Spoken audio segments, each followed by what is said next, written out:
We look back on a February for the record books, with big snow for some and hardly anything for others. Phil Lindeman, Krystal, 93 News. First, nearly 143,000 vehicles passed through both sides of the Eisenhower Tunnel this leap year weekend, Friday through Sunday, 2,000 more than last weekend and busier than all but 2 weekends this season. Only the weekends of January 3rd and 24th saw more traffic than this weekend, with average daily traffic of 47,574 vehicles. That's 13% higher than March average and 21% higher than February. March arrived the same as February, with snow up to 5 inches countywide this morning after one of the snowiest months ever for local ski areas. Both Breckenridge and Copper broke all-time records last month, 95 inches at Copper, beating 88 inches from February 1986, and 120 inches at Breck, tied with January 2014 for the snowiest month in resort history. Loveland saw 91 inches, still a foot shy of its single-month record from 1995. A Basin got 72 inches, and Keystone claimed 64. Open Snow has summarized February snowfall totals, showing northern snowfall last month was 30 to 75% above average, led by Summit on the high end. Southern snowfall was 40 to 60% below average, like Wolf Creek, with just 35 inches in February, 100 inches less than last year.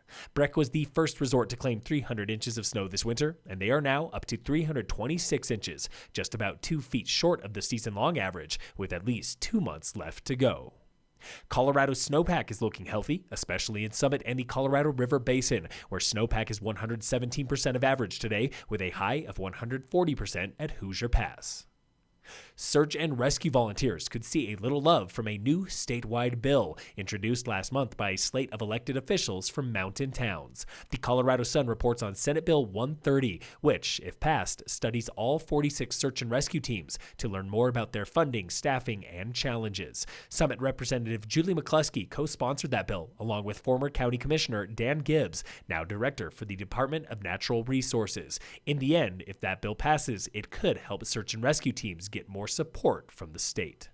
Avalanche danger is moderate today at most elevations in the Summit-Eagle County zone. Your problems are persistent slab on all aspects at and above tree line and storm slab on all aspects at and above. A snowmobiler was killed by an avalanche in Alaska last week, buried under about 6 feet of snow on Unalaska Island in the Aleutians. In sports, the Nuggets beat the Raptors last night 133 to 118. Today, the Avalanche play the Red Wings at 5:30. And in local sports, brought to you by Wilderness Sports in Dillon, the state high school alpine and Nordic ski championships were last week, Thursday and Friday, where the Summit High girls alpine team finished strong, taking third at giant slalom and first at slalom, good enough for third overall at state. Olivia Snyder, Jenna Sheldon, and Camille Thompson were fastest girls on course. Snyder and Thompson make the all-state alpine team. The boys team took 7th for giant slalom and 6th at slalom, led by freshman Michael Cheek, another all-stater, and seniors Sully Wheeler and River Mensch. They finished 6th overall. Aspen won the boys and girls state titles. At the Nordic meet, Summit boys tied for 8th with Vail Mountain School at the classic race, and the Lady Tigers took 9th. The boys and girls swapped places at the skate race. Aspen again won both state titles. Aubrey Confer, Jonah Makata, and Evan Callahan were fastest Tigers at state.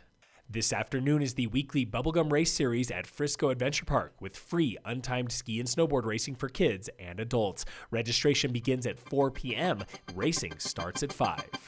Phil Lindeman, Krystal, 93 News.